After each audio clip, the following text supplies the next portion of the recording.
Before we start today's podcast, I would like to invite you to a free summit that I have been a part of. It is called A Journey Through Grief with Grace. The host is Diana Previs and I am one of the expert speakers. I talk all things mediumship, I talk about suicide, I talk about how to talk to your loved ones once they have passed and what else is possible with being a medium. There is a lineup of amazing expert speakers from all around the world. And I just know there are so many benefits of being a part of the summit. This is a passion project for so many. And if we can help ease the grief and help people work through it with understanding, I just know that we can help so many people at this time, especially with what is going on in the world. So check out the show notes down below for the link. Click on it. Please feel free to send this link to other people, to share this podcast with other people, so then we can help make a difference in this time. Together, we are stronger, and understanding is knowledge. Sending you so much love. Enjoy the podcast, and I'll talk to you soon. Welcome to the Release Your Blocks podcast. I am your host, Victoria Bond. I am a spiritual empowerment coach. I help teach others to show up to their potency so they can fulfill their mission here on earth. I'm so glad you are here. And if you are interested in becoming a medium, if you're interested in becoming a life coach, or if you're interested in shifting your life from the 3D to live more in the 5D reality, then check me out, book a clarity call, and let's get chatting. Hello and welcome to Release Your Blocks with Victoria Bond. Today we have a very special guest, Sue Nicholson. Thank you for being here today, Sue. Hello, Victoria. Nice to see you.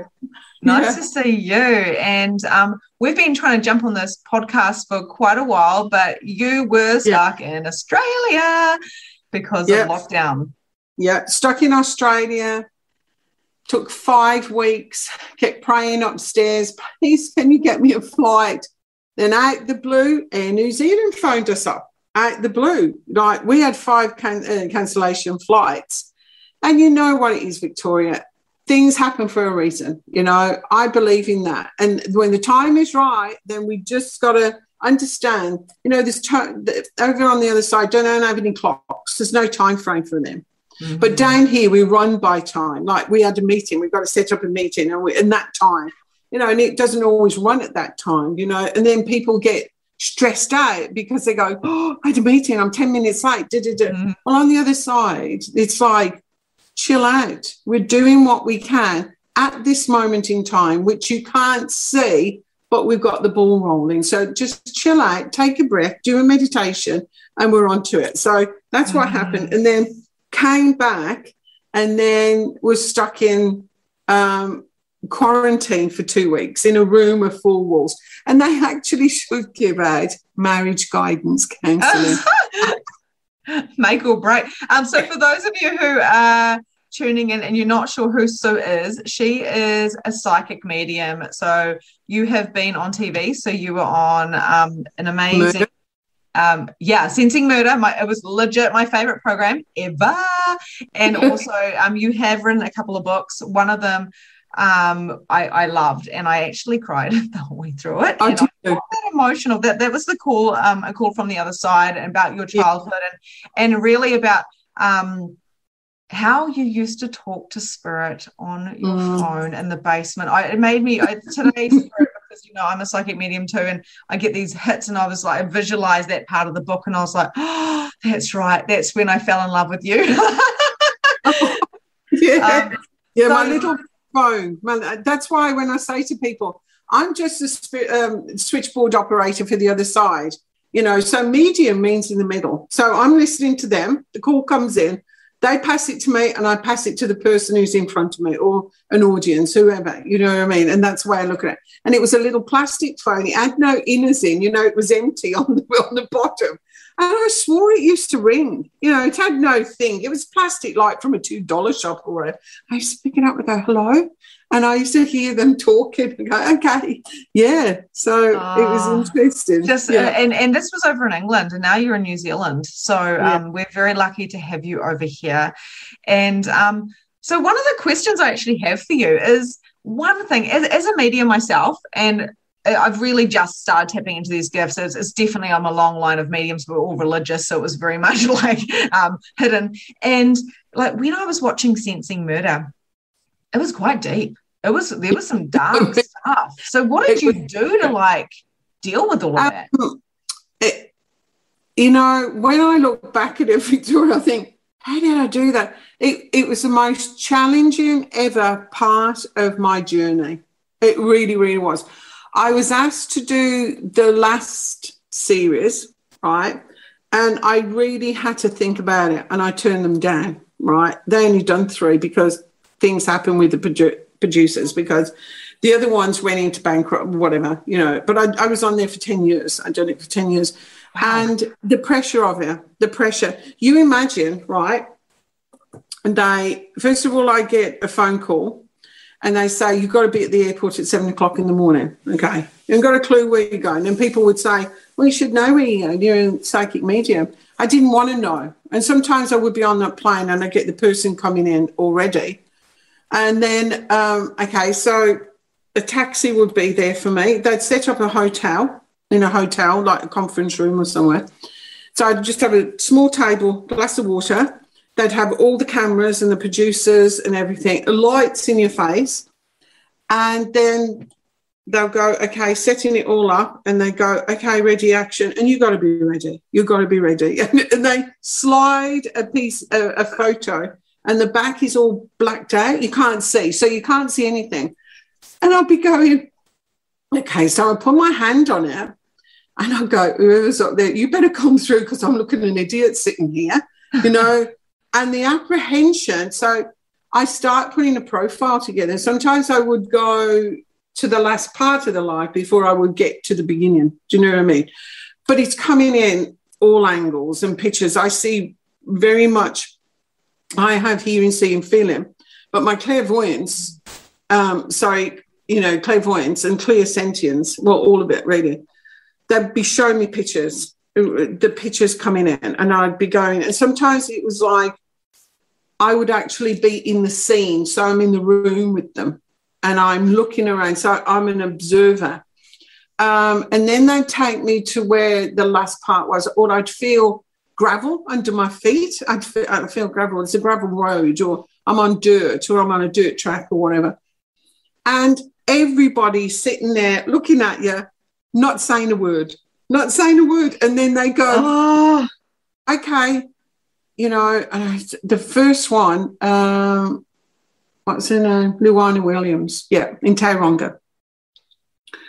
Nobody knew because it was a new film company. They didn't know what to expect from the mediums. I mean, it was like, whoa. So you got no information, you got nothing. And it is really about trust and letting go of fear. Mm-hmm. And the biggest part is, what if I'm not right? And I always thought, well, if I'm not right, they'll tell me and say, you're on the wrong track. Honestly, you're way out here, because it's a waste of their time, right? And they've got all the information from the police. And I always used to see this person sitting in the back of the room, up the corner. I used to think, what are they doing? They're checking off what I'm saying. And I bring new information, which means I'd have that. And then they'd ask the police about it, or the parents or whoever. And then they go, okay, we've done that part. Now is a map. And they roll a big map out in front of me. I don't even know where north, south, west, east is, Like, whoa, yeah. So it was and it affected me quite badly because I couldn't get the images out of my head, of why people would stab somebody 39 times when she's pregnant. Yeah, and I know some of the other mediums as well. I think they experienced the same things. Did you actually catch up with the other mediums and like build a rapport, because you went through the same experience, didn't you? No, they do their own thing. I mean, when we had like Qantas Media Awards, because we won the awards, and I said we would win 3 awards, and we did. I said to them, we're going to win 3, and they went, I don't think so. And I said the best documentary, best whatever, and something else. And I was round the back with the first one that announced, and I heard it say that we've just won another award. I said, well, there's going to be another one, because I said 3. And anyway, so we did win 3. No, not really. We'd meet as in like not on a personal level. It was just that way, you know, and we didn't discuss things. Yeah. We didn't discuss any cases whatsoever. No. Well, you weren't allowed to either. And I suppose the last thing that you want to do is get together and discuss a case, because it's so energy taxing as well. Never discussed a case. And this is the issue when it first came out. And it was really annoying to think that people are calling you a liar, that you have information. And I said, I will go on national television with a lie detector. Ask me whatever you want. I know, I can only speak for myself. I know what I did was what I did. And also, you know, I channeled whatever was going to come through. Yeah, well, you're authentic. And I think that's the thing is, especially being a medium, like not just because you've been on TV and you've got the books and you're literally a public figure, especially in New Zealand and Australia, but not only that, it's like being a medium in general, everyone is suspicious. Like I used to be like, oh my God, that's a medium. I walk into a room and I'm like, why are people nervous if they know that I do readings and stuff? And they go, they think I'm reading them. And I'm like, I'm not reading you. And it goes, is someone here right now? And I'm like, well, I'm not tapping in because I've got this. I'm really lucky that I literally get to choose when I'm tapping in it or not. Yeah. I've got really good boundaries around spirit as well. So, well, I had to learn that because I'm not going to go out and see every Tom, Dick and Harry in the street. I thought, what's the point in that? That's a waste of energy. And I said to them, when I'm working, and that's it. So I, you know, and people know who I am and they go, you're reading my mind. And I said, your mind's very private and I wouldn't want anybody to read my mind. And I'm not a mind reader. And I don't want to read your mind because I'm actually being as well having an experience. There'd be very strange things, you know what I mean? And so I mean, there has been times where it's been so bad, the bullying it's nearly taken me over the edge. That's I can imagine, because I remember watching Sensing Murder and I remember like in awe because obviously it hadn't landed that I was a medium yet. Like I've been obviously hiding my gifts and I just to watch you guys going, whoa. And I remember sitting in a room with someone and people going, oh, whatever, this is all kind of made up. And I go, it's legit not. The thing is, the reason why you know it's not is why the hell would these people be bothered doing that? And it's same with when people say there's lots of fake mediums. Sure, there's some fake mediums, but why would anyone be bothered to go to the depths of finding out? Like, it's not even worth it. I can just about, well, you know, I couldn't do Zoom. I had to get my husband to show me. I can switch a, you know, iPad or computer on. I have nothing with computer, nothing. I don't stalking people. Where to look, I'm thinking, I've got more things to do than that. I know how to do online shopping. That's one thing. I do know very well how to do that, but I don't know how to check people out or what. I wouldn't even know how to. It's so funny. Yeah. So and this is I want to actually put this out there to our audience right now and say, if you do have these mediumship gifts and if you're reaching out to someone like Sue who does amazing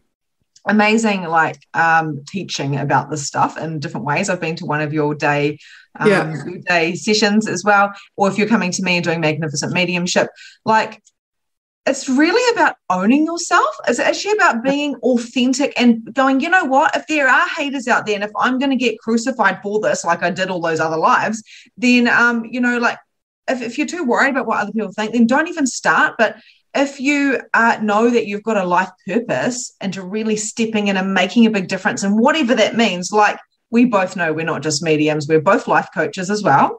We both have had big experiences in our lives and we're here to help people. It's a bigger purpose. It's the biggest thing. So for those of you who are worrying about the haters, just don't. What would you say to people, Sue? Well, I just think people are never going to understand us. You're right. There are people who will like us and hate us. And Spirit says to me one day, they said, listen, are there people that you don't like? And I went, yeah. And I said, well, it works both ways. And I went, oh, yeah, okay. So what energy we put out there, I always tell people, our thoughts are not contained in our head. They go out to the universe. And we draw in whatever we are worried about or concerned about. Well, we pull that into us. So it's like saying, well, you know, if there are people like that, am I going to give them energy? Am I going to worry about them? I have had to learn this quite in depth, really. And I think I don't know them. I don't want to know them. They don't know me. They know nothing about me, but I will send love and light to them, go away. Mm-hmm. And I concentrate on the people that are around me that, Mm-hmm. you know, but look, you know, the thing, Victoria, is you can have a bad builder, plumber, electrician, Mm-hmm. whatever. There are out there. But what sometimes that really annoys me, I have to do a lot of, you know, when people have had readings from these so-called psychic mediums and they work on ego, I have to clear their mess up because of the damage. Now, you don't know who's sitting in front of you. When somebody comes, they could be suicidal. And I work with suicide people, families that have had somebody pass over, and people who sit in front of me and don't want to be here anymore. Now, if you go into a medium, psychic medium, and they're coming from a different space, ego, this is to do with compassion, listening to people, helping people, and going away feeling like, wow, I have a direction now. I feel I can cope with my life. Honestly, to tell people they've got 6 months to live and there's nothing wrong with it because they've got cancer of the uterus and they're not going to live for 6 months. And that person is still alive now after 12 years. And I think this is why every single psychic medium should probably do life coaching as well. I've had to clean up messes as well, probably not to the extent of you because you've been doing this for much longer than myself. But I've had people ring me up in tears saying, I've been told to move here. I've been told to do this. I've been told to stay with my partner. I don't want to. I've been told this. And I'm like, hang on a minute. I've never told anyone what to do. I have said, this is a possibility. No. Now, these are, you have choice. We're humans. What is the universal law? We have free will and choice. Yeah. And that's what I say to people. I say everything I'm telling you now is coming from a very different perspective, right?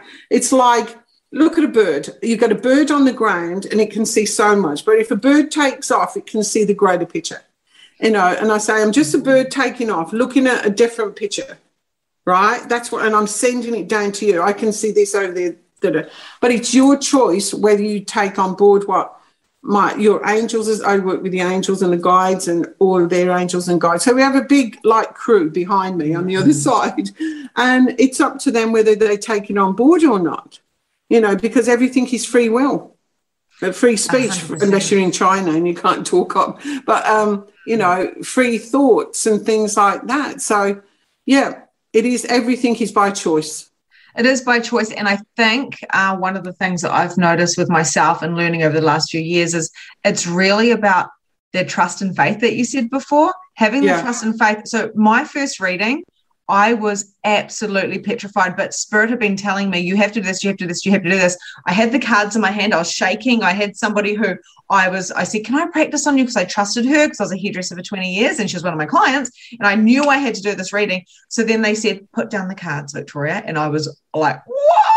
I put down the cards. And the next minute I said, look, I'm sorry. I just have to tell you what's in my head. And I feel like I'm the biggest liar in the world. And I said, there's a man there that standing there, looks like the guy from Gone from the Wind. He has got that moustache and a little smirk. There's a child here. They're this height, that height, da-da-da-da-da. I told her this massive big story thinking she's going to turn around and say, yeah, I don't know what you're talking about.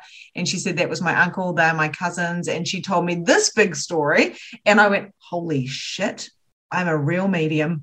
And from that moment, I've never doubted that Spirit will come through. But it's actually, you've done this since you're a little girl. For me, I had, but it's nearly like I'd either blocked it. And that's why a lot of people think, oh, I'm 30. I'm not a medium, am I? And I'm like, well, actually, you do have gifts and capacities. And if you open them up, if you trust, if you have faith and you know how to do the thing, that's right. Because we all have it. We are born with psychic abilities, but it's up to us whether we want to open it up or not. So we are psychic beings having a human connection. We're not humans having a psychic connection. That's very different. You know, and once you tap into it and start working it and trusting those inner feelings, because we have the emotions, the heart, the soul, and then you've got the logical with the head. And I say to people, if something doesn't feel right, rule of thumb is don't do it. If it feels right, then go with it. So you've got to go with more when you're working in this area, go with more the feelings. And you cannot find a logical, you know, not a logical explanation, because you think, when I'm reading, sometimes I go, oh my God, that sounds so stupid. Spirit will go, is a reading for you or them? And I go, them. They say, well, carry on then. They can be quite strict with me when I'm losing and I'm going, that sounds stupid. And they said, well, it is to you, but not to that person. Exactly. Real funny story. So one day I was doing these, and you know, when spirit pops through and you're talking to a friend and you're like, oh my God, I've got this message for a friend. That happened to me a lot. And then one day a friend goes, oh my God, can you please do a reading for me? And I was like, no. I was like, literally, no, I'm doing some work over here. I can't do a reading for you. And then I went, oh, hang on a minute. Sorry, there's someone here in my room. And then I was trying to describe, okay, so I think, did he have a white beard? Did he have this? Did he like red? I was describing, because all I could see was bloomin' Santa. So all I could see, I was like, they're showing me Santa so I can get these different traits. And then eventually I said, look, you know what? I'm sorry. All I can see is Santa and I've got to do some work. And she burst out crying and she goes, my dad used to dress up as Santa every year, and that's the biggest thing we miss. And I was like, another lesson, trust what you're seeing is never going to make sense to you. Just say it. Because I think the hardest part is the fear of what if I'm wrong. I might look stupid. Now, we can get some. So I see things and I can see things and they go, no. And then they phone me up and they go, oh, my God, yes. I listened to the reading back. You were right. But I'm not going to say, oh, I'm really sorry. But I said, okay, I know what I'm seeing. I know what I'm being told. I just have to let that go and it will make sense to you. But at the moment, I'm seeing beyond what the physical eyes can see, you know, and that's the way I work. You know, everybody works differently. But that's I think it's that trust, and that, like, I know now, I used to be like, oh, no, I hope I got it right. And I'm like, of course I got it right, because I am channeling from the highest frequency, my guides, and of course my ancestors and my angels, and I do a lot of light coding, a lot of light language. I channel a lot of that. It's just something that's come in for me over the last few years. But I know that I go away with my head held high because I trusted deeply in my soul and in spirit. So that's the same as you, which is beautiful. You're always going to get some people who will try and test you out because it's their issues, not ours. You know, they have an issue with us and they just want to say load of rubbish and all of this because they don't like you. But why come to it for a reading with me when you have no intentions of listening to what I'm saying but rubbish me? Yeah, I'm not available for anyone like that. That's why I charge extra high. When they book an appointment, that's when they start. So they're very few and far between now. I used to have it when I started and I used to feel terrible. And I thought, get lost, you know. I've got the power to say, I don't have to talk to you anymore, you know. And your attitude, the attitude of some people, the way they treated me was disgusting. And I don't stand for it anymore. I'm sorry. That's the way. No way. Don't like it. Door. I've actually got to say it's so funny. So one day I was like, but just before I was coming to your, I can't remember what the day class was, but I came to a day class for you. The psychic workship, yeah. A psychic workshop in New Plymouth, and I went with one of my best friends, and I was so excited because I knew I was a medium. I'd been to your show, been to one of Calvin's, or a few of Calvin's shows, read the book. It was all coming in. I knew it. I was already doing it like, oh my God, but I didn't know how to navigate it because I've been brought up Catholic. So I was like, how do I do this? I've been told this is wrong. So long story short, I came to your thing and I grabbed you. I was like, so I have to ask you a question as you're walking on by. And what had actually happened was 2 days before I went to bed and I said, show me how I read, show me how I'm psychic. And then I went to bed and I was half awake, half asleep. And I went into this freaking kind of fit, right? It sounds crazy, but it's like I was elevated and I was doing the Matrix. Like it's like the thing went into my head and I downloaded all this information. And I kind of came out of it and I went, was that bad? Was that good? I didn't feel any way about it, but I felt like I had just downloaded a way of reading. So that's weird. So when I saw you 2 days later, I went, so, and I told you the story and you said, and I go, I asked for this. And you said to me, Victoria, you get what you ask for. Just be careful on how you ask for it. And you walked off. And I was like, thank you, Sue, because I was like, oh, that's brilliant. And what I loved so much about that as well was when we came into your room, everyone's sitting there, because like, Sue Nicholson, whoa, we sensing murder, like this lady she knows her shit. And then you said, look, this is the way I work. I'm here to teach you today. So I'm asking Spirit to actually step out and only to help us in the way of learning. And I was like, wow. So you actually taught me in that session, because I was just starting out. This is about 3 or 4 years ago, maybe 4 years. I was starting, I've got a photo of us too. I was starting out, and I needed to know boundaries, and this is what I teach with people now, is having boundaries around Spirit. I'm not available at 3 o'clock in the morning for someone to knock on the door and say, can I have a cup of tea? I'd go, F off, please. I'm sleeping. Yeah. You've got to do that. You know, because we still have a life beyond what we do. Do you understand? And we have to balance that. You know, we have to balance it. If I may offend my pot round or whatever, and my friends don't say, nothing. They know their boundaries. But if something comes in, I go, they're telling me this, that, and the other, and you need to look at this and da-da-da. And I work that way because I need my own space as well. I need my own time, you know, because this is very demanding. It is very demanding and absolutely drains me. By the end of the day, I'm like, oh, my God. Yeah. Yeah, and also boundaries, I reckon, around not just Spirit, but around people and friends. And it's around people. People go, hey, can you just give me a quick reading? Can you do this? And now everyone knows that I'm just not available for that. No. I can't do that because I have a life. Sometimes I'm just Victoria and I'm just a mum. Yeah. Sometimes I'm interviewing on a podcast. Sometimes I'm teaching mediumship or doing a reading or doing a coaching session. And these are like these different facets of who we be. So having those boundaries. So I've got to ask you a family question. So with your family, because I know how long have you been with your husband for? You've been with him for a long time, right?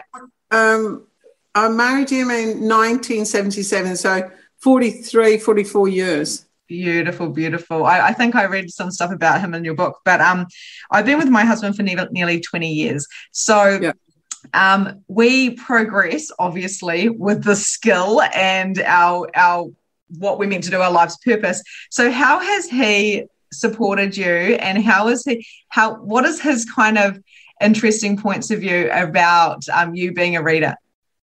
Well, he can't lie to me. That's a fact.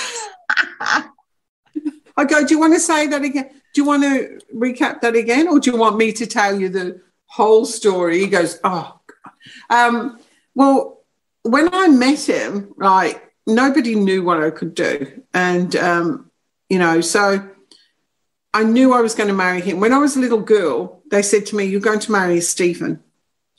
I thought, okay, didn't look for Stephen. I got engaged to somebody called Roy, and it was the worst thing. And they said to me, I got engaged to him. I was with him 4 years. And they said, he's never going to marry you. And 6 weeks before my marriage, because they said he's cheating on you and he's going to marry you. 6 weeks before my marriage, I had my wedding dress, brides, everything done. He turned around, he says, I wasn't going to turn up at the church. I'm not going to marry you. I'm with someone else now. And he married her. I was heartbroken. But it was a windy, cold English night, November the 1st, I remember. And I couldn't be bothered going out. Now, a year had passed since then. And Spirit says to me, you need to go out tonight. And I thought, I can't be bothered. And my friend phoned me up. She says, we're going out. You know, come on. I was 21. And I said, I can't be bothered. And they kept pushing me out. So I went. And I met him there. But I didn't go out with him for 2 weeks because my friend met his friend in the nightclub. And then he kept asking about me. And then I met him. And then the second time I met him, I knew I was going to marry him. Stephen, that's Stephen. And I never even thought then. And he's a really gentle soul and everything. And so anyway, then we got married, and he came home one day. In the day, I'd had my first daughter, which I knew I was having 3 girls. They said every time. I didn't need a scan. They just tell me what I'm going to have.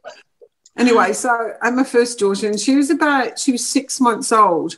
And he said to me, Spirit said that day, you're going to a faraway place. And I went, what? And they said, it's called New Zealand. And I only knew New Zealand butter and New Zealand lamb. I didn't know anything else about New Zealand. I've got goosebumps. And I went, really? He came in that night and he said, I've got something to tell you. I've applied for a job in New Zealand. And I just looked at him. He said, but there's 50 applicants, I don't know. So he had 3 interviews because he had to go to the New Zealand embassy in town because of the immigration and everything. He says, I don't know if I get it. And I said, you will have that job. And within 6 months we left and we came here. So I've been here since 1979, December 1979. And so he didn't know what I could do. And so I just carried on with, I had my gift where I was just doing normal jobs, working in an office or, you know what I mean, just doing normal jobs. But it was always there, and Spirit kept saying to me, there'll be a time when you're ready. But I had young children and I couldn't do that of what I was doing. I couldn't travel and do things. And anyway, I had a job, and then Spirit says to me on the Monday night, they said, oh, by tomorrow at 8 o'clock, you will not have a job and you're going to work for us. And I went, what? Anyway, 8 o'clock, the phone rang, and it was this company I was contracting to, and they said, we're really sorry, we have to let you go. And I just went, oh my God, you know, panic come in, got a mortgage, 3 kids, And anyway, I said to Spirit, now what do I do? Now, I'm a trained massage therapist. I do Swedish massage. I do Chinese massage. I do teach Indian hot oil massage and things like that. I'm a Reiki master teacher. And I got all this and house blessings. And I was doing a couple of readings for friends, you know, and I thought, oh God. And they said, you're going to do this now full time. And they says to me, we want you to get some cards. And they showed me what they wanted me to get. And I'm going, okay, well, what do I do with these? Nobody knows I can do it. Told me where to place this card on a notice board. And I went, nobody walks through that entrance. And they said, place it there, 1 card. And that was on the Tuesday. On the Friday, I had a call. And she phones me up. She goes, hi, I know her name, Fiona. And I went, yes. And she said, oh, I've got your card here. And I'm not, it's weird. I took it off the board and I never go in that entrance. I never. It keeps jumping out at me and I needed to phone you. And I went, oh, okay. So I said, what do you want? Do you want a massage? Do you want Reiki? Do you think, please don't have to read it. I know that feeling. Do you want a reading? And she goes, no, I don't want any of that. And I thought, hey. She said, I'm a newspaper reporter and I want to do your life story. No way. And I went, is this a joke? And she said, no, can I come round to your home Tuesday at 1 o'clock or 2 o'clock? And I went, yeah, okay. And anyway, it was 10 minutes before her time. Spirit says to me, she's running late and she can't come till about 2:10. And phone rang. I said, Fiona, you're running late and you'll be here at 2:10. And she goes, oh, my God, did the office phone you? I went, no, Spirit did. And that was the opening line. I called from the other side. She told me. And she came in and she interviewed me and I gave her a reading and the phones went red hot. But there was no number on there. There was no number. There was no number. So no, because if it's an editorial, they don't give you phone numbers out. She said, phone me up. She said, my the office has been going mad. Can we print your number in the next Tuesday-ish? And I went, yeah, no problem. Well, that was it. But before that, when I lost my job, Steve came home and I said, I've got something to tell you. And he goes, what? I said, I've lost my job. He goes, oh, my God. I said, but I'm working now. I see dead people. I'm going to talk to them. I've had it since I was young. And he goes, oh, I always knew there was something about you not going for my finger. And it wasn't until out the blue, out of all of the New Zealand, the Ninox Productions contacted me. I didn't even know where I was getting it. I didn't even know what a cold case was. I thought, what the hell is that? Out the blue. And it wasn't until I was on telly that Steve, my friends and my children saw what I could do. They're going, wow. Oh, my God, we didn't know you could do that. And neither did I. Not at that extent. You know what I mean? I mean, you do everything quite boldly, don't you? We've got to. You don't do things like. It's really kind of the reason why I ask is because my husband also a beautiful, gentle soul, and I've been with him for 20 years, so a little bit less, but since I was 16. And one day I said to him, hey, Luke, can you take the babies? Because I had 2 little babies, and this is about the time I came to your workshop and stuff. And I said, can you take them into the room because I've got so-and-so coming over? And he goes, why is so-and-so coming over? And I go, I can't tell you why, but can you just take the babies into the room? And he goes, are you okay? Because I was going through quite a lot of depression as well, because I was going through this spiritual awakening. And he just goes, you have to tell me what's going on. And I said, you can't stop me, but her daughter's Emma's been coming through for the last year. I've been wanting to give her presents and do this and do this and do this. And the signs were hitting me so hard that I was nearly falling over. It was ridiculous. And then he said, oh, well, that makes sense. It makes a lot more sense than you wanted to talking about her all the time. So she came over, I sat her down, I gave her this incredible, straightforward channel from her daughter to her. She sat there and went, whoa. And so I think once they see it, they don't need, my husband doesn't necessarily understand it, but he doesn't understand it. But, I think it's rubbing off on him as well, because he said to me when just the 2 days before when we were in, quarantine, he goes, wouldn't it be strange? He said, if they're going to be COVID in Auckland. I said, stop, cancel and clear. And we came and he goes, see? Told you. You want to do my job now or something. It was lucky you got back. Lucky you got back when you got back. We would have been in quarantine again. We would have had to stay in the hotel. It's like, oh God, no. But at least you're in your 4-story house now. Yeah, that's right. But Spirit told me about COVID. I mean, we all know the world's not going to, but they did tell me how we could get rid of COVID. It's a long story, but hey, any producers listening to this podcast told me how, and it's so simple, but I won't get into it. Don't have to have all these injections. People do what they want to do. We do what we want to do. We have free choice, but have the injection or not the injection. But if I came out with that, they'd lock me up. Because it's way out, but it is true, and it is what it is, and it can work. Yeah. Well, you can tell me once we stop. I'll tell you. Yeah, another day. Tell me after. Yeah. Wow, so amazing. Just before we went into the recent lockdown in New Zealand now, while we're recording this, for those that are listening, we are currently in lockdown in our homes in New Zealand. And that day I was sitting there and I was going, holy shit, I've got anxiety right now. Why do I have anxiety? What is going on? Oh, no, why am I feeling this? I haven't felt this way for about 1.5 years. And then, boom, and I was like, it wasn't even mine. I was just tapping into the stuff that was happening. Because, a lot of my clients, we sense energy, that's why I think I went out to the dairy last night. It was like I said to my husband, it's like doomsday. It's doomsday out there. And he said, oh, no, it's weird energy. And it's weird. It's weird energy because there's like this mist that hanging over us in Aotearoa, and it's like this mist of fear, and people are breathing it in.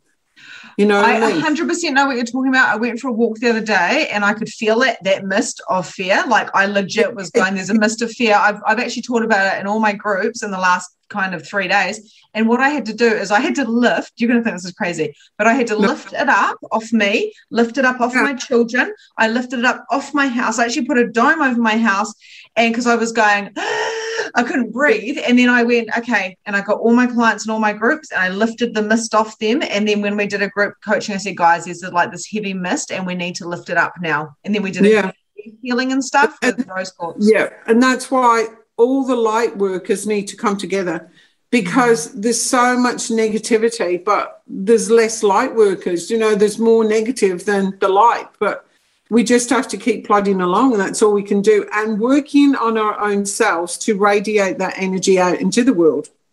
Everybody 100%. We come across and everybody we touch, is trying to lift them up as well, so they can then rebound that onto other people, and do that. And that's the way it is, and see this getting better. But it's changed forever. And they told me yesterday, Spirit says, when people are going over now, a lot of people are not going to reincarnate now. They're not coming back here.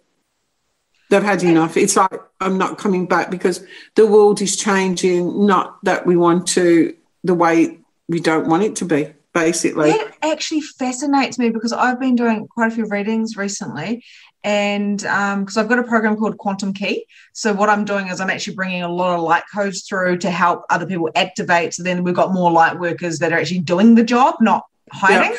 And I actually had a spirit come through and I went, whoa, your mum isn't coming back. No, they're not coming back. And she told me, she's like, I ain't coming back. And she basically, I had this energy feeling that she's going to go and be a guide. So a lot of people are going to be becoming more guides than they are actually reincarnating. Yeah. And a lot of them are doing that. So that you're doing a lot of confirming for me here. Yeah, that's right. Because why, yesterday I was saying to her, well, why do we want to come back here? What is there? Because we've just been through all that. And why are we going to come back again? Our souls have had enough. So that's what's going to happen, But, yeah, it is. What I love, what I've been really drawn to in the last couple of weeks is watching David Attenborough. And he's on Netflix with the planet, but he's also, there's this documentary and he's telling us how we can heal Gaia, how we can heal this beautiful world by cutting down on eating so much meat and respecting it, and it was just beautiful. I sat there in tears the whole time going, come on, people. It's quite interesting because I noticed when we were let out of quarantine last Sunday late afternoon, it was like, wow, looking around, I got quite disorientated. I'm thinking, we take all this for granted. We take it all.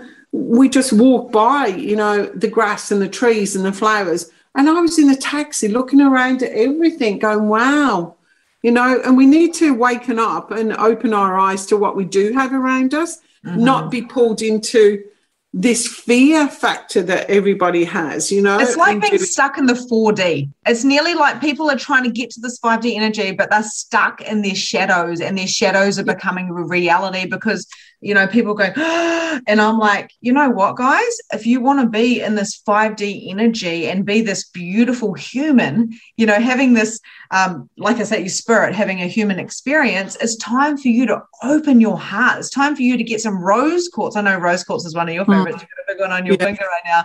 And bring the love around us. And that doesn't mean by overgiving.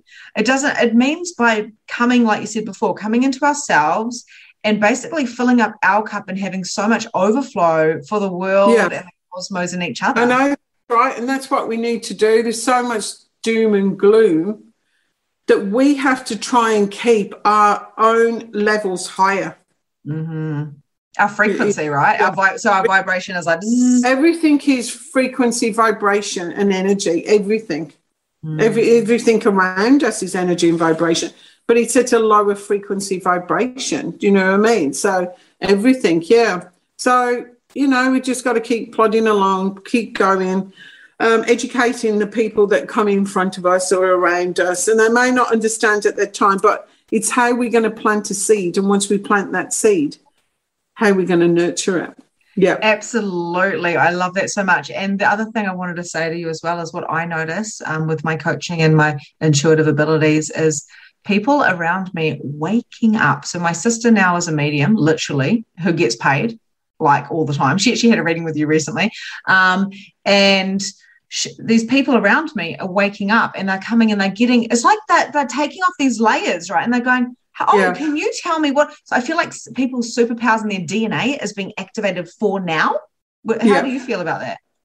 No, that's right. Yeah, there's awakening, but it's still hard for people because we've been bombarded with negative things. The other thing Spirit just says to me, because they're talking to me while I'm talking to you, and it happened when was it? Tuesday before we got locked down.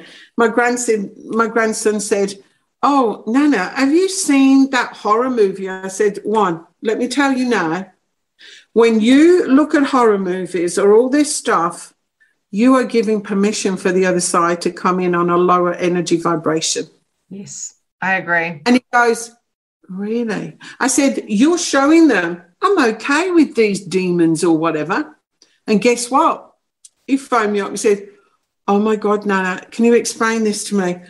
I was out of my body. I said, this astral travel. You were out of body experience. He said, I could see myself. I was rising above, went down the hallway, went into the living room, and there's this demon standing in there.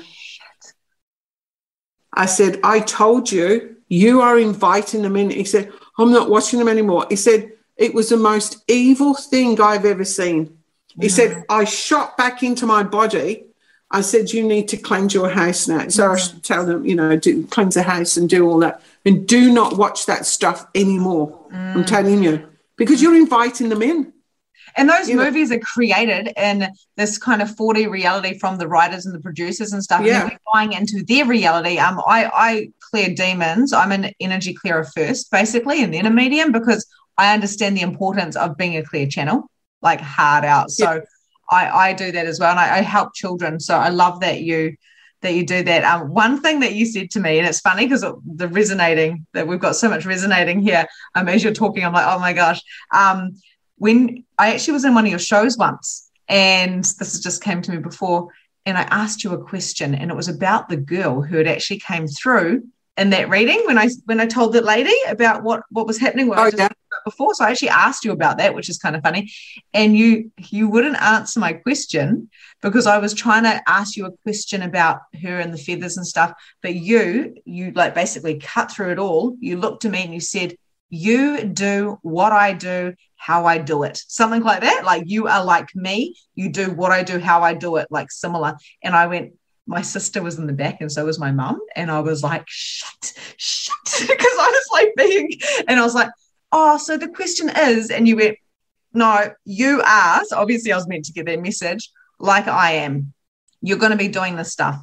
And I was just like, oh my God.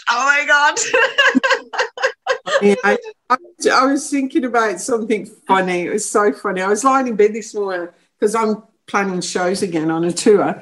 And anyway, there was this time. So I see spirit. Sometimes they'll show me, as opaque and, black and white or whatever. Or they not as solid as this one. I'm on the stage. And I go, I can see a man just by the curtains here. And I'm going, come on. I described him to a T. I said, he's got these old-fashioned corduroy trousers on, a jumper that his mother must have knitted him, thick glasses, like old-fashioned glasses, and he really needs a good haircut. And they're all looking, and I said, I don't know what's wrong with him. I walked over, I'm feeling him, and he's the person who works. Oh my God. Is it? Oh my God. That's anyway. And I go, I've got my mic on so they can still hear. I said, come out. And he's looking at me in shock. And I said, I'm touching him over all the way down his back. And I'm touching him. I said, he's really solid. And he goes, excuse me, I work here. Oh my God. I'm like trying not to cry. I said, okay, no problem. Carry on. In the audience, oh my God, they would have been in hysterics. Where was this? Was this in New Plymouth? I can't remember Auckland. Oh my freaking God! See, I see all the stage people before I go on. He wasn't there before, so he came in to do the lighting thing and everything. And I looked over. I thought, wow, Spirit is very clear today. I've got it right down. Oh, that's so funny. But I felt him up and down. It's his backside. You're lucky you didn't get done for anything. And I just said he had old-fashioned corduroy trousers. Then a jumper, he looks like his mother's knitting. And he needs a haircut. He's like one of these, like, I don't know, really old-fashioned, but in his 40s, but he looked like 60 or something. Oh, dear Lord. Oh, my God, that was embarrassing. That is funny, though. And what I love about you, and I've got to say, is you're so down to earth, you're so real, you're so personable, and you are so freaking fun. Like, you are legit. I remember, I think it was in the show, like, I was just cracking up. I've been to other shows with other mediums, and sometimes they're just so... like it's a job, like get it done. You're just like, I'm just, I'm going to play. And you had slideshows too. Loved the slideshows. Yeah, I like putting there because you know what? What I find is you're capturing the audience, but then I'll go to Joe Blogs and others are going, well, I don't know Joe Blogs and I don't know his life story and I don't know who's coming in and I'm bored. So the screen behind them, I'm teaching them as well. So they're thinking, oh, I get that. I see feathers and I do. So it's capturing the audience because otherwise it's like watching paint dry. Was that your idea to do that? Yeah, no, Spirit told me. Yeah. Oh, yeah. Oh, no, Spirit, amazing. You need to do something that's totally different to other mediums. Yeah, and that's what I noticed was you are different. I mean, everyone has their own unique style, but that's what yours was different, and yours was, I want to say, like, unique to you. That's why I was asking if that was kind of from you, your idea from Spirit, whatever. No, it was my idea, yeah. My idea. And you suify everything. You suify everything. Even in your teaching, we got a little booklet, and it was very you. Yeah. You know, and people afterwards go, look, I didn't get a reading, but I've learned so much. I've learned so much in that PowerPoint that I didn't even know about, you know, so it's good. Well, we're here to we're here to educate people as well. And like, we don't want people stepping into a room and going, oh my gosh, I mean, I'm not famous. I'm just Victoria Bond. But like, you have got that a little bit of fame because you have been seen by a lot of people. You know, you are famous. It's funny because I don't see that. I just see myself as like everybody else. I don't see it. Do you notice it though from other people though? Like if someone acknowledges you or sees you when you go into the supermarket or that, so this is what I mean, like people don't know who I am, right? But when people do know I'm a medium, they're a little bit like, oh gosh, and I'm like, why did they just put up walls? Because they don't want me to read them, or I'm like, I don't give a shit about reading them. So do you find that as well though, when people go, oh, there's Sue Nicholson, like, do you get that? I mean, there's times where, you know, you want to say something because I'm having a meal and they're taking pictures of me. Yeah. You know, and they'll walk by and they've got the camera there, you know, and sometimes they're in your own personal space. And I'm never, ever rude to anybody. You know, some people go, can I shake your hand? I go, no, you have a hug. So I grab them, you know. Oh, thanks, you know. And I don't mind having my picture taken, but when I'm having a meal, and the one time I was in A&E, I get really bad bronchitis and I couldn't breathe. They're taking pictures of me. It was horrible. In the A&E, and the nurse could see I was getting I put my hood up and they move around to another seat, and she was it like paparazzi or was it like legit people just wanting to take a photo? Just people in the A&E waiting room, you know, and pointing to me. It's like, get a life. Yeah. But anyway, the nurse came out. She said, I can see you. She said, this isn't right. Come with me and I'll put you in a cubicle. She said, I could see you getting really distressed. And I said, I don't feel well. You know what I mean? And, but, you know, it's just the way they are. I've had to have pictures, you know, on the aeroplane with the air hostesses up the back, you know, and they'll give me an extra biscuit and people don't like it. They go, excuse me, you give her chippies and a biscuit. I asked you if I couldn't have it and you said no. And they said, well, I know her. So it's like, oh, my God. Yeah, it's so funny. That is so funny.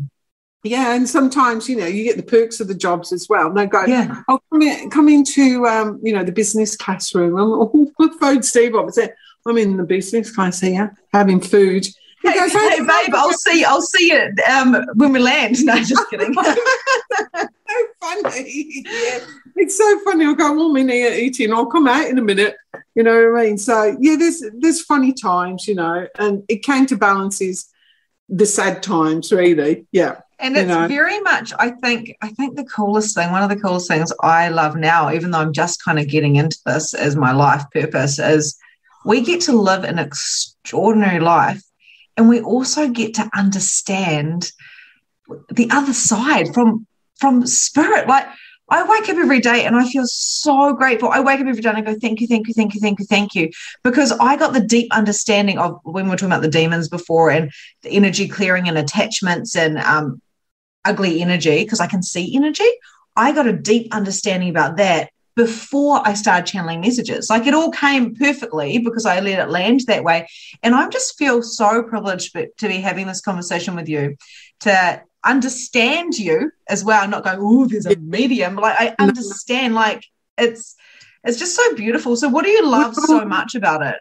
We're all normal. I just think we're all more normal. If I met the Queen, I wouldn't be in awe of her. I think, oh, that's nice. Mm-hmm. But we're all equal. I don't think, you know, we all have our own energy and awe about ourselves. But I would never go, oh, my God, you know, this, that, and the other. That's the way it is. But see, things, I don't know about you, but things come in. And if I don't capture them there and then, they fly back out. So I have to rewind. I have to rewind. But, oh, sorry, Spirit's just telling me now what I was going to say. You working in this area, you have to know the dark before you can know the light. That's why I was so dark. And then now I'm so light. Yeah. So we had to know, you know, or see the dark side in many things. But I have been to the other side, so I know what I'm talking about and being there. You know, in my first book, and being there, and it's an amazing place. And so, you know, I help cancer patients as well. I talk to them, and they're fearful of passing, and I talk to them about the other side and what happens. And, you know, they're really good. Yeah, so I'm helping. I give my time to people and help them with the cancer, because I kind of look at where the cancer is and where it's actually stemmed from, and I backtrack it. Wow. It's That's interesting. fascinating. A lady had, you know, because I work with a medical doctor, he's Chinese doctor, and Dr. Ming, he's came from the Ming dynasty, right? He's really funny. Sometimes I can't understand him, he's Chinese, but anyway. And anyway, so I'm doing this email reading, and all of a sudden I saw this woman's husband flash, and I said, so your husband is still on earth. This is really important. I don't want to scare you, but there's a blockage here in his throat. My doctor said it's the esophagus. It is the esophagus. And she came back and she emailed me. She said, I said, he needs to see a doctor urgently. This is urgent now. And I said, it really is. I don't want to scare you, but we need to do something now. So anyway, she said, I asked my husband, and he said, oh, I just have a funny thing in my throat. I don't know if it's esophagus or what. So she said, well, this lady, the medium, said, you got to go straight away. Booked an appointment with the doctor, and the doctor sent him straight away to a specialist. He got esophagus cancer in the esophagus. And he said, I'm really glad you've come now. We can start working on it. So anyway, I'm doing counselling with him, etc. So anyway, she said, oh, my God, thank you so much. And I said, I don't want him to worry. My doctor's just come in. And I said, he showed me a procedure, and they're going to put a stent in the esophagus. She said, I don't know, because we haven't seen, you know, the specialists see what they're going to do. She phoned me up. She said, exactly what you said. We're putting a stent in his esophagus. I don't know about a stent or whatever it is. And then I started channeling all the things that his body needed and all of this. And I said, I really need to look at where this cancer's come from. It's come from somewhere. So we went through, and I said, okay, I'm seeing you at the age of 6. A massive event happened. When you were 6 years old, it threw you out. But I can see your father standing there. Your mother passed. His mother passed at 6 years old. I said, and everything's okay. And they're feeding me like a timeline. I'm watching him grow. And I said, between the age of, I think it was 11 to 13, your world completely changed. The wicked witch of the West came in. He goes, oh, my God. I said, she was the most evil person. She wrapped your father around her little finger and completely changed your life. And I said, she wouldn't let you have any time with your father. You didn't go to his funeral, couldn't have his possessions, nothing.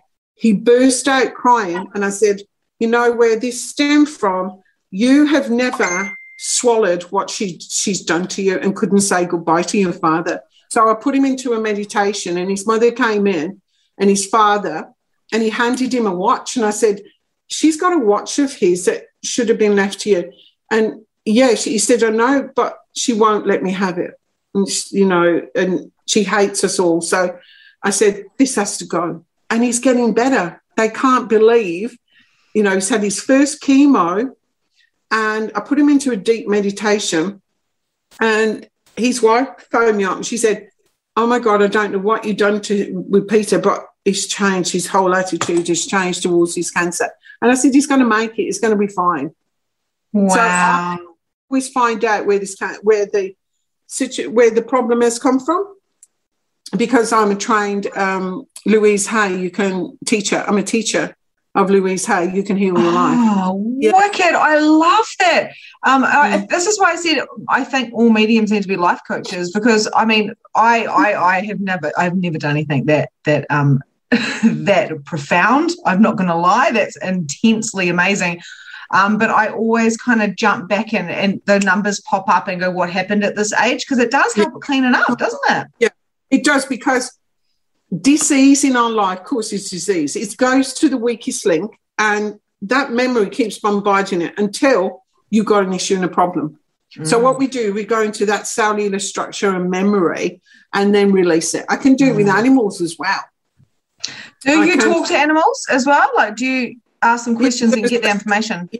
A lady contacted me when I was in quarantine in Auckland. She said, please help me. I've got a decision to make to put my horse down. I said, can you send me a photograph?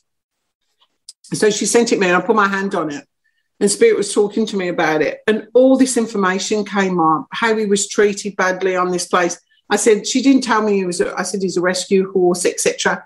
I said, if I was looking at this horse as a human, that person would have killed itself by now.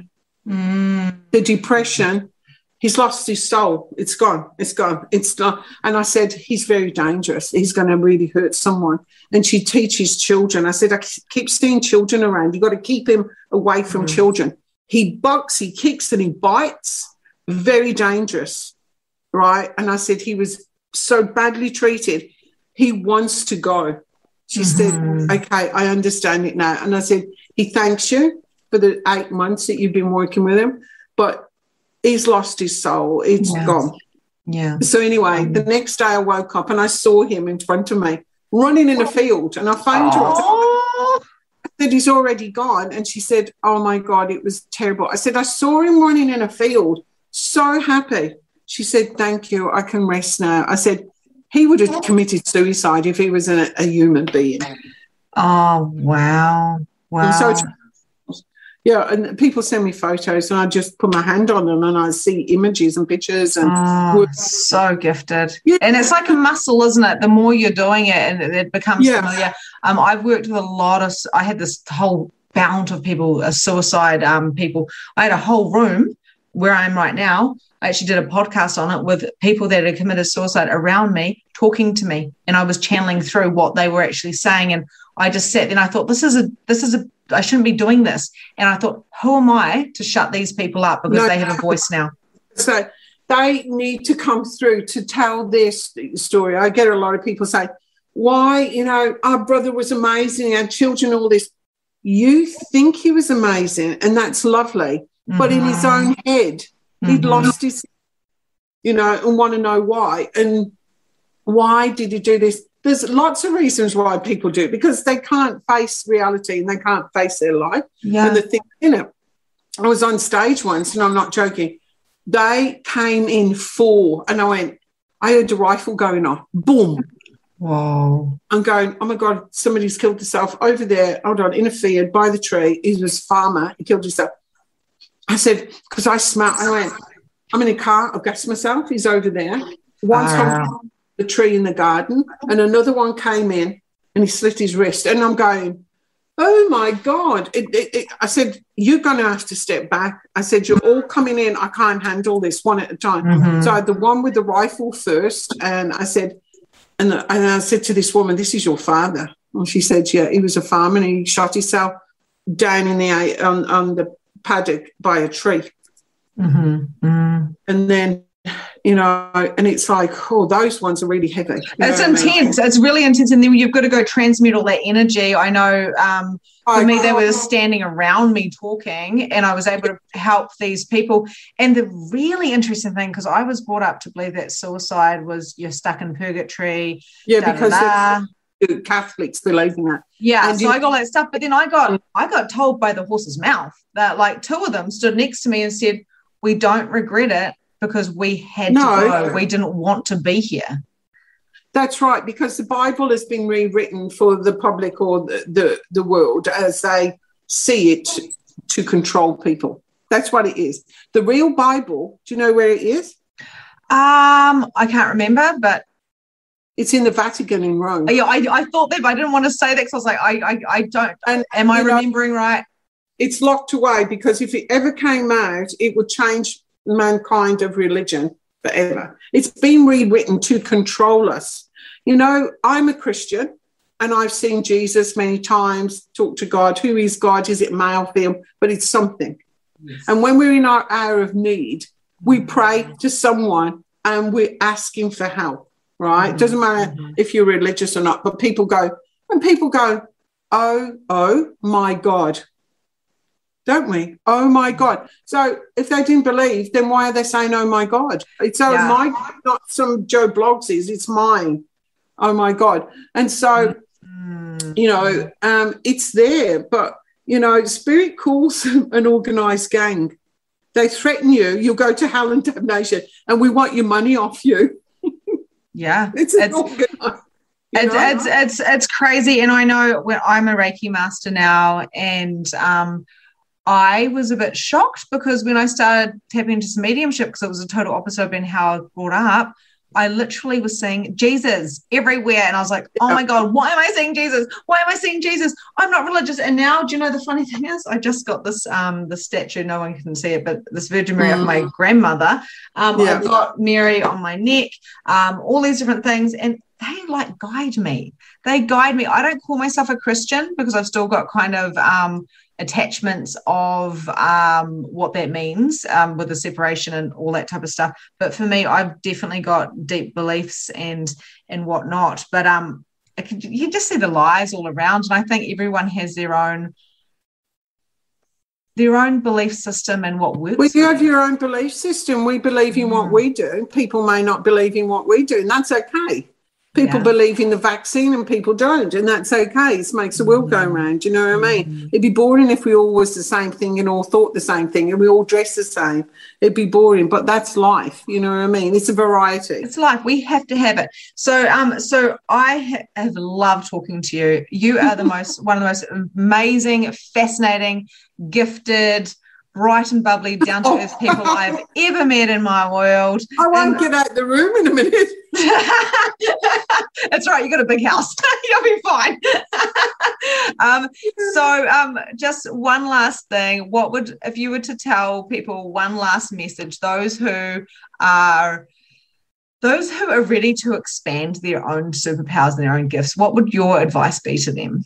Well, I always say, first of all, you've got to find that space to be in with yourself, as in a meditation, you know, finding that quiet space and tapping in. Once we tap into that, and I'd say like knock the barriers down of I can't do this, is this right or that, whatever it is, and just be in that moment and say, okay, I'm ready for you to channel. Whatever you want to bring for me, hear, see, or feel, and be in that moment and let it come in. Don't sit there going, oh, my God, what if it did? Just close your eyes, take some deep breaths, and just let it be. Beautiful. And don't be scared. Don't be scared, people. People are like, what am I saying? I'm like, oh, for goodness sake. I say to people, I'm more scared of the living than the dead. The dead won't hurt. I say that too. I'm like, I'm more scared of human beings. Human beings scare the shit out of me. If someone walks in my house, I'm like, ah! And also, where can we find you? Because I know you have got a few different spaces. I suppose people can just literally Google Sue Nicholson and it's all going to come up. Well, I've got on Facebook, I've got Psychic Medium Sue Nicholson. And I got lots of things on there. I channel information as well. It's quite interesting. Like my manager will go, can you do some readings on this and that? And I go, yeah, okay. So it's like I may have a card spread, but they're not the card spread. So nobody's cards. I'm just getting pictures. But behind it is a totally different thing. So I always say to people, take 4 deep breaths, breathing in, breathing out, and a number will flash. Usually we have 6 of them. But they're not the cards that you can buy. They're nobody's cards. It's just an image that I'm putting. Like, it might be 6 animals, but behind it, you think you're choosing the leopard, and it's not the leopard. It's totally different. Do you see what I mean? And they're amazed at what they get. So I will be going on there because there was one up there for Egyptian, and I've channeled all the information, and people go, oh my God, I don't know how I got that. It's not me. It's them choosing the right number and just believing that number is flashing, and that's the one they're meant to have.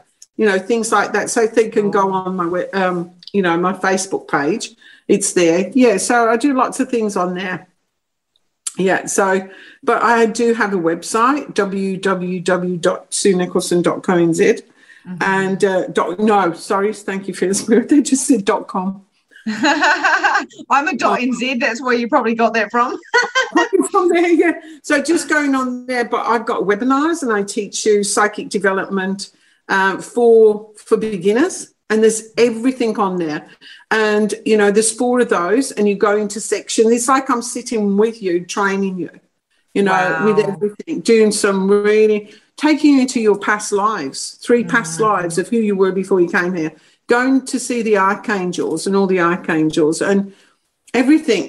There's readings, there's pendulums. I balance your chakras, dowsing. Oh my God, there's so much in there. You know what I mean? Numerology, the whole lot, and they're only $29. Wow, that is ridiculous. That is amazing.